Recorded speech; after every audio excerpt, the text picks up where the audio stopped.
येत्या 22 जुलैला 11 वाजता आदरणीय ह्या जिल्ह्याचे पालकमंत्री आणि शासनाचे प्रतिनिधी आमदार हसन मुश्रीफ साहेब यांच्या शुभ हस्ते आणि आदरणीय सत्यशील पाटील साहेबांच्या आमदार साहेबांच्या आणि माजी मंत्र्यांच्या आदेशाखाली आणि जिल्ह्यातील सर्व मान्यवर नेत्यांच्या उपस्थित आपण हा जो हर्बल कारखाना जो आयुर्वेदिक कारखाना जो होते त्याचं उद्घाटन या निमित्तानं होत आहे। ह्या कारखान्याचं काही औषधांची माहिती देताना एवढंच सांगता येईल आपल्याला, चांगल्या प्रतीचं दूध ग्राहकांना देण्यासाठी केलेली वाटचाल आहे।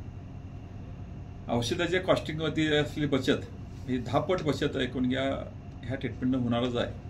हे ॲलोपॅथिक आणि इतरच्या विचाराचा वापर केला तर 10% कॉस्टिंग याचं कमी होणार आहे। पूर्वी आपल्याला काळात आपण जे लहानपणी असेल पूर्वीच्या काळात की आजीचा पटवा म्हणून फेमस असायचा, ज्यातून आयुर्वेदिक औषध काढून घरगुती उपाय व्हायचा। तोच प्रकार हा ॲक्च्युली जसं ॲलोपॅथिक, होमिओपॅथिक आणि आयुर्वेदिक माणसाचं कसं आहे तसं हे आयुर्वेदिक ट्रीटमेंट आहे। आणि ह्यातून इमिजिएट ॲलोपॅथिक दुधाचं ट्रीटमेंट केल्यानंतर इंजिनिअरिंग केल्यानंतर ते दुधात उतरते। चांगलं शुद्ध दूध आपल्याला लोकांना घराकडे द्यावं आणि बचतही व्हावी, कॉस्टिंगही बचत व्हावी आणि आपल्या ह्या शेतकऱ्यांना अतिशय 4 ते 5 वर्षे आपल्या डॉक्टरच्या ट्रेनिंग देऊन ऑलरेडी हे उपचार चालू आहे। ह्याचा अवेअरनेस आम्ही दिलेला आहे। आता प्रोडक्शनला आम्ही हात घातलेला आहे आणि ह्या जिल्ह्यात आपण आहे ते सगळ्या उत्पादकांना आणि ह्यांना सगळ्या शेतकऱ्यांना म्हशी असतील गाई त्यांना आम्ही देणारच आहे।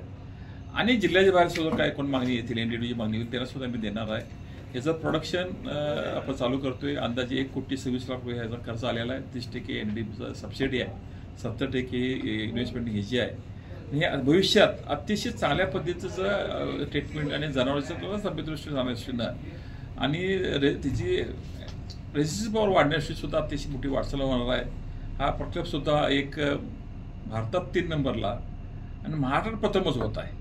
हे सुद्धा अभिमान म्हणजे गोकुळनं हे पाऊल टाकलेलं आहे, महाराष्ट्रात हे प्रथम करण्यासाठी टाकलेलं आहे। आणि भारतात गुजरातमध्ये 2 प्रोजेक्ट आहेत आणि तिसरं प्रोजेक्ट आता हा आपल्या चालू झालेला आहे। NDDच्या सहकार्य चालू झालेला आहे, त्यांच्या मार्गदर्शनाने चाललेला आहे आणि नवीन वाटचाल जनावरांच्या निगा राखण्यासाठी होऊ शकेल एवढंच या निमित्ताने मी सांगू शकतो। अशाच नवनवीन अपडेट पाहण्यासाठी आमच्या KK न्यूज चॅनेलला सबस्क्राईब करा।